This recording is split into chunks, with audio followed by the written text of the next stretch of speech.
नमस्ते बच्चों। पाठ 5.2 मरिया। इस पाठ के लेखक हैं डॉक्टर परदेसी राम वर्मा। डॉक्टर परदेसी राम वर्मा जी का जन्म 18 जुलाई 1947 को भिलाई इस्पात संयंत्र के करीबी गांव लिमतरा में हुआ था। इन्होंने छत्तीसगढ़ी एवं हिंदी में उपन्यास, कथा संग्रह, संस्मरण, नाटक एवं जीवनी आदि का लेखन किया। छत्तीसगढ़ी एवं हिंदी में 9 साक्षरों के लिए पुस्तकें भी लिखी। इनके द्वारा पंथी नर्तक स्वर्गीय देवदास बंजारे पर लिखित पुस्तक आरुग फूल को मध्य प्रदेश शासन द्वारा माधवराव सप्रे सम्मान प्राप्त है। इनका छत्तीसगढ़ी उपन्यास आवा पंडित रविशंकर शुक्ल विश्वविद्यालय रायपुर में एमए के पाठ्यक्रम में शामिल 2003 में इसी विश्वविद्यालय द्वारा इन्हें मानद डीलिट की उपाधि प्रदान की गई। इनके लेखन में छत्तीसगढ़ी जीवन, लोक संस्कृति के दुर्लभ, मनोहारी और रोचक प्रस्तुति हुई है। तो आइए बच्चों, आज हम पढ़ते हैं मरिया। यह एक छत्तीसगढ़ी कहानी है, लेकिन आपको मैं इसे हिंदी में समझा रहा हूँ। आप ध्यानपूर्वक कहानी को समझिएगा तो आपको प्रश्न उत्तर याद करने में बहुत ही आसानी होगी। यह कहानी शिव कुमार नाम के युवक की है। शिव कुमार नाम का एक युवक है। शिव कुमार के घर में उसके माता पिता, उसकी पत्नी और बच्चे थे। शिव कुमार एक छोटा किसान था। खेती कार्य से ही उसके घर की जीविका चलती थी। उसकी आर्थिक स्थिति ठीक नहीं थी। शिव कुमार छोटा किसान था, बड़ा किसान नहीं था, और उसकी जो घर की आर्थिक स्थिति है वो भी अच्छी नहीं थी।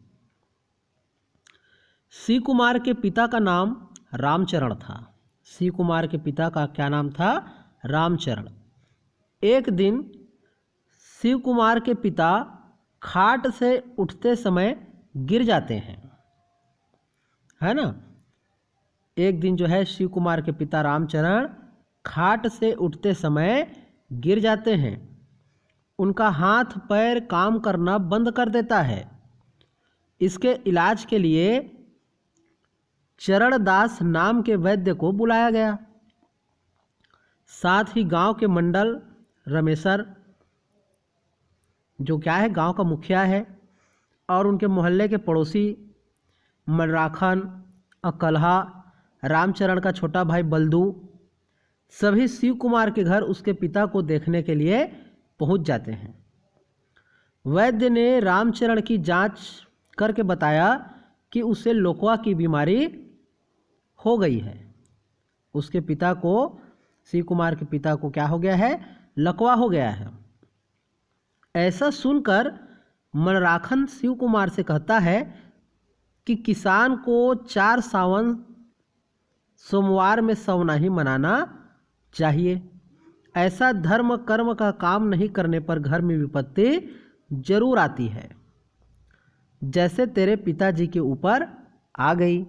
तो बेटा, किसान वर्ग के लोग सावन सोमवार, है ना, सवनाही क्या होता है कि सावन सोमवार, जैसे कि सावन में का महीना लगता है तो 4 सोमवार में सवनाही मनाते हैं।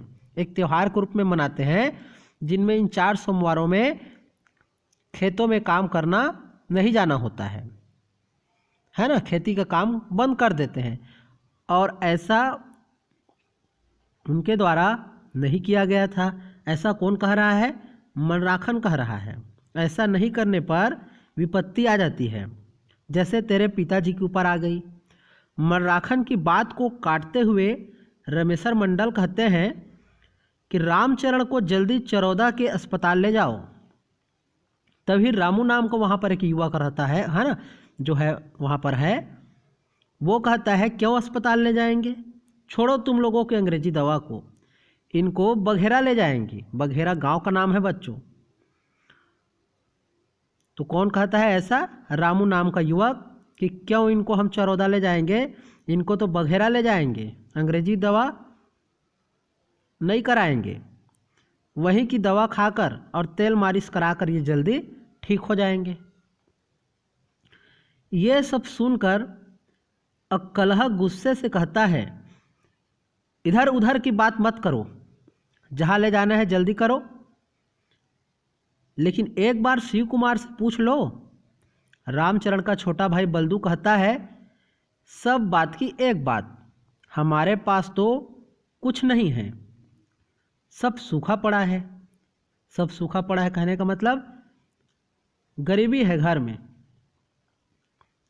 आर्थिक स्थिति अच्छी नहीं है। तभी अक्कलहा कहता है कि घर में कुछ रहे या ना रहे, लेकिन सेवा तो करनी पड़ेगी।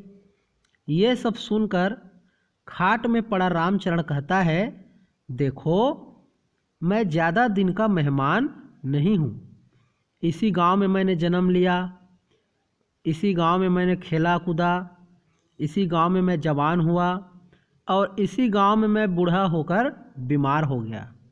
इसलिए भैया मैं दोनों हाथ जोड़कर आप लोगों से विनती कर रहा हूँ कि मुझे यही मरने दो। ऐसा कहते हुए रामचरण के आंखों में आंसू निकल जाते हैं। वैद्य ने शिव कुमार को दवाई बता दी और कहा कि तेल से मालिश करना पड़ेगा। शाम को एक काला रंग का है ना, काला रंग का कबूतर ले आना, उसका मांस अपने पिता को खिलाना और कबूतर के खून से मालिश करना। उसके बाद देखना कि कैसे तुम्हारे पिताजी कितनी जल्दी ठीक हो जाएंगे। इस प्रकार शिव कुमार अपने पिता की सेवा में दिन रात लग गया। 15 दिन भी नहीं बीते थे कि शिव कुमार के पिता रामचरण की मृत्यु हो जाती है। वो इस संसार को छोड़कर चले जाते हैं। दुब्बर बर 2 आषाढ़ हो गए। एक छत्तीसगढ़ी लोकोक्ति है बच्चों, इसका मतलब होता है विपदाग्रस्त व्यक्ति पर और विपदा आना। एक तो उनकी आर्थिक स्थिति अच्छी नहीं है ना, छोटे किसान हैं, और घर का मुखिया रामचरण का मृत्यु हो जाना, तो विपत्ति में और विपत्ति आना। खेती बाड़ी के काम के समय शिव कुमार के पिता का मृत्यु भोज का कार्यक्रम का समय आ गया। इधर खेती बाड़ी का काम है ना सामने में है, और शिव कुमार के पिता का मृत्यु भोज का कार्यक्रम का समय आ गया, और शिव कुमार की आर्थिक स्थिति इतनी अच्छी नहीं है कि वो मृत्यु भोज का कार्यक्रम कर सके, समाज को वो भोजन करा सके।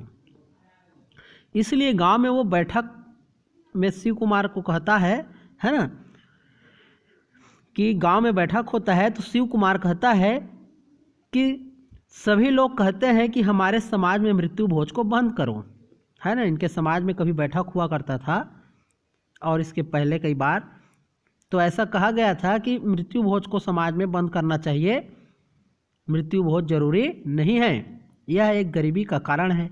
कई है ना व्यक्ति ऐसे रहते हैं जिनकी आर्थिक स्थिति अच्छी नहीं होती है, तो मृत्यु भोज के कार्यक्रम करने में वो सक्षम नहीं होते हैं, और ऐसा करने पर वे और गरीब हो जाते हैं। तो इसी बात को आज शिव कुमार कह रहा है कि मेरी आर्थिक स्थिति अच्छी नहीं है सभी समाज के बीच, कि मैं मृत्यु भोज का कार्यक्रम नहीं कर सकता हूँ, लोगों को मैं नहीं खिला सकता हूँ, और मैं आपसे प्रार्थना करता हूँ कि मृत्यु भोज को बंद करो। हमारा समाज हमेशा के लिए मृत्यु भोज को भी बंद कर दे। ऐसा जो है कौन कहता है? शिव कुमार। समाज में बैठक हुआ रहता है, उस समाज के बीच में ऐसा अपने बात जो है वो रखता है।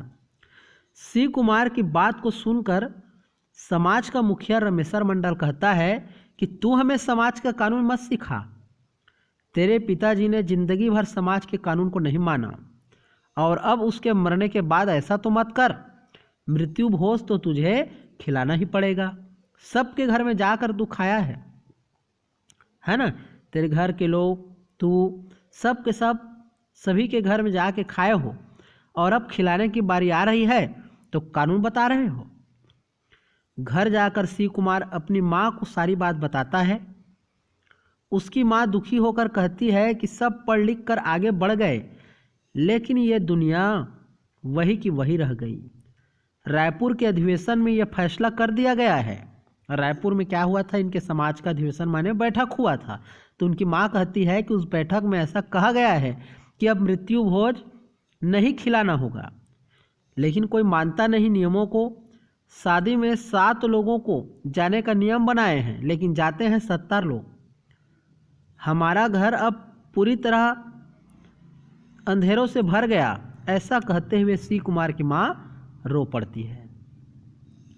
गांव वालों को मृत्यु भोज खिलाने के लिए सी कुमार को अपनी खेत बेचनी पड़ी, क्योंकि बैठक में वो है ना, समाज के लोग नहीं माने तो सी कुमार की आर्थिक स्थिति अच्छी नहीं है कि वो खिला सके। लेकिन समाज में यह निर्णय लिया गया कि तुम सबके घर खाए हो तो तुम्हें खिलाना पड़ेगा। तो बेचारा सी कुमार को अपना खेत बेचना पड़ा। अब खेत ही नहीं है तो बैलों को क्या करेगा, उसके पास जो बैल थे उस बैलों को भी बेचारा बेच देता है। सी कुमार की आर्थिक स्थिति इतनी खराब हो चुकी है कि घर में पैसा नहीं था।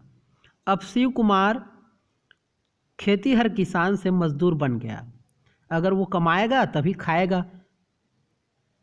छोटा मोटा किसान था वो भी अब नहीं रहा, क्योंकि उसका जमीन अब बिक गया। एक दिन शिव कुमार को गांव का ही एक युवक भूखन मिला। भूखन ने शिव कुमार से कहा कि मैं तुझे पुलिस की नौकरी दिलवा दूंगा। मेरा एक दोस्त है राम नगीना सिंह, उसे 500 रुपये दे दो, तुम्हारी पुलिस में नौकरी लग जाएगी। शिव कुमार कहता है कि कोई 500 रुपये में पुलिस की नौकरी कैसे दे सकता है, मुझसे मजाक तो नहीं कर रहे हो।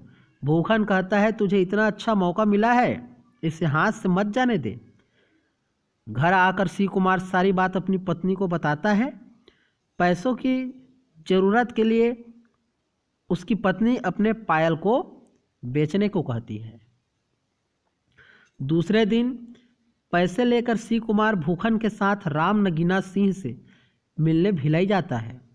शिव कुमार को देखते ही राम नगीना सिंह कहता है, वाह जवान, गांव में बासी खाकर तुमने अपना शरीर मजबूत बना लिया है, तुमको नौकरी दे देते हैं। यहाँ खेती का काम नहीं है बल्कि हिम्मत दिखाने का काम है, तुम कर सकोगे ना यह काम। शिव कुमार अपने दिन है ना, जो शिव कुमार है वो अपना काम में लग गया और अगले दिन अपने काम में जाता है तो एक गाड़ी में ऑफिस के साहब लोग बैठ जाते हैं।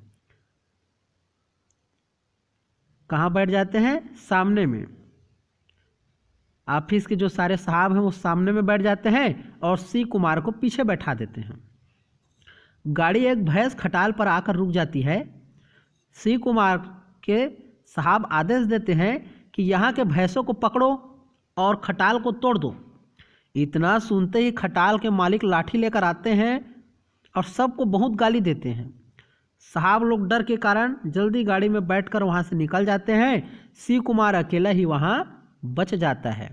खटाल के लोग शिव कुमार को पकड़कर उसकी अच्छी तरह से पिटाई कर देते हैं। शिव कुमार बड़ी मुश्किल से अपने ऑफिस तक पहुंचता है। वह राम नगीना से कहता है कि साहब कैसी जगह में मार खाने भेज दिए थे। राम नगीना गुस्से में कहता है, मार खाने वालों के लिए यहाँ कोई जगह नहीं है, आज से तुम्हारी छुट्टी, जाओ अपने गांव और भूल जाओ ये नौकरी। शिव कुमार कहता है कि कम से कम दवाई के लिए तो पैसे दे दो। राम नगीना की ऐसा बात है ना, राम नगीना जो है ऐसा सुनकर तुरंत ही शिव कुमार को भगा देता है। इस तरह से शिव कुमार की नौकरी छूट जाती है। जब शिव कुमार घर वापस आता है तो उसकी माँ और उसकी पत्नी उनसे बात नहीं करते। क्यों नहीं करते? क्योंकि कोई नौकरी वोकरी नहीं मिला था, बेचारा ठगी का शिकार हो गया था, है ना। कोई बदमाश लुटेरों के यहाँ प्राइवेट काम पैसा लूटने के लिए ऐसा तरीका बनाया गया था जिसका वो ठगी का शिकार हो गया था। और ठगा होने के कारण घर पर जब आता है तो उसके हाथों में ना तो पैसे होते हैं ना नौकरी होता है, तो उनकी पत्नी और माँ उनसे बात नहीं करते हैं। गांव के कुछ लोग शिव कुमार को समझाते हुए कहते हैं कि बाहरी आदमी पर कभी भरोसा नहीं करना चाहिए, उन लोगों ने तुम्हारी कैसी हालत कर दी। तब शिव कुमार कहता है, भूख न चिन्हे जात को जात और नींद न चिन्हे अवघट घाट, है ना। ये भी एक छत्तीसगढ़ी पुरानी लोकोक्ति है कि जिनको भूख लगता है वो भोजन खोजते हैं, वो जाति या दूसरे जाति का आदमी है ये सब नहीं खोजते, है ना, नहीं ढूंढते हैं या नहीं सोचते हैं। और जिनको नींद आती है तो कहाँ अच्छा मखमल का गद्दा लगा हुआ है और कहाँ पर ज़मीन है खाली चादर रहित, ऐसा नहीं सोचते हैं। जिनको नींद आता है वो कहीं पर भी सो जाते हैं। और आज वही मेरी स्थिति हो गई है।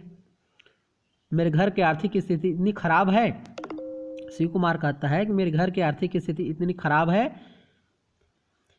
और मैं इतना गरीब हूँ कि जहाँ भी मुझे भरोसा मिला कुछ काम का वहाँ मैं चला गया। बाहरी आदमी के कारण मेरा तो सिर्फ हाथ पैर टूटा। उस गांव के आदमी को कहता है जहाँ पर वो रहता है, और गांव के लोग उसे समझा रहे हैं कि तुमको ऐसा नहीं जाना चाहिए था। तो उनसे बात करते हुए वो कहता है कि बाहरी आदमी के साथ तो मेरे, है ना, बाहरी आदमी के कारण तो मेरा हाथ ही पैर टूटा, लेकिन तुम लोग तो हमेशा मेरे साथ रहे, मृत्यु भोज को नहीं छोड़ा। तुम लोगों के कारण मेरी खेती बिक गई। आज तुम लोग मृत्यु भोज मुझसे नहीं लेते तो शायद आज मेरी यह स्थिति नहीं होती। मैं किसान से मजदूर बन गया। गरीब आदमी पर सब अपना हुक्म चलाते हैं। जो हुआ सो हुआ। मेरे लिए तो गांव के पटेल और शहर का राम नगीना दोनों एक बराबर हैं, है ना। जो बाहर का आदमी मुझको लूटा वो तो बाहर का था, मेरे गांव वालों ने भी मुझे लूटा, मेरी स्थिति नहीं समझे। तो मेरे गांव के पटेल और राम नगीना मेरे लिए तो दोनों एक बराबर हैं। अब मैं किसी की बात में नहीं आऊँगा। मेरी ज़िंदगी में अब चारों ओर अंधेरा ही अंधेरा है। ऐसा क्यों कहता है? क्योंकि बेचारे का पिता चल बसा होता है, उसका खेत, उसका बैल बिक चुका होता है, नौकरी के नाम पर बेचारा 500 रुपये का ठगी का शिकार हो जाता है और मार खा करके घर आता है। इसलिए उसकी ज़िंदगी में चारों ओर अंधेरा ही अंधेरा है। वह एक छोटा किसान से आज मजदूर बन गया है। तभी शिव कुमार का दोस्त बिसाहू शिव कुमार से कहता है, भले तुम अकेले ही रह जाते, ये मृत्यु भोज तुमको नहीं खिलाना चाहिए था। भले ही तुम समाज छोड़ देते और समाज तुम्हें छोड़ देना चाहिए था, लेकिन तुम्हें यह मृत्यु भोजन नहीं खिलाना, है ना, मत खिलाते, तुम नहीं खिलाना चाहिए था। ऐसा बिसाहू जो है, शिव कुमार का जो दोस्त है, वो कहता है। तुम उनके लिए जीते जो तुम्हारे लिए जी रहे हैं, अपनी पत्नी के लिए, अपनी माँ के लिए, अपने बच्चों के लिए। शिव कुमार कहता है कि अब मेरा दिमाग आया है बिसाहू, अब तो एक ही प्रण है, भले ही मर जाऊंगा लेकिन मृत्यु भोज कभी नहीं खिलाऊंगा। तो बच्चों, डॉक्टर परदेसी राम वर्मा इस कहानी में यह शिक्षा देना चाहते हैं कि जो हमारे समाज में रूढ़िवादी परंपरा है, हमें उनको रोकना चाहिए, जिसकी वजह से कई लोगों का जो ज़िंदगी है वो अंधकार और गरीबी से ग्रसित हो जाता है। इन परंपराओं के कारण जो छोटे मोटे लोग रहते हैं, जिनकी आर्थिक स्थिति उतना अच्छा नहीं रहता है, उनका और बदतर स्थिति हो जाता है। और समाज के ये नियम इतने जड़ पकड़ कर रहते हैं कि लोग जो नहीं करवा सकते हैं काम, है ना, जो इस प्रकार के परंपराओं को नहीं मान सकते, उनको वो अच्छे नहीं समझते हैं। और उनके इन्हीं कारणों, समाज के इन्हीं कारणों की वजह से अच्छा भला इंसान मजदूर बन जाता है। जैसे कि यहाँ पर शिव कुमार के साथ हुआ। वो छोटा किसान था, उनका ज़िंदगी खुशहाली से गुजर रहा था, लेकिन मरिया भात खिलाने के कारण उनका पूरा जीवन, उनके परिवार वालों का पूरा जीवन दुख से भर गया। तो इन रूढ़िवादी परंपराओं को तोड़ना चाहिए, जिनकी वजह से परिवारों की आर्थिक स्थिति इतनी बदतर हो जाती है। तो ऐसा सीख जो है हमें डॉक्टर परदेसी राम वर्मा इस कहानी से देते हैं, और हमें भी इनका विरोध करना चाहिए, क्योंकि ये सब गरीबी के जो है कारण हैं।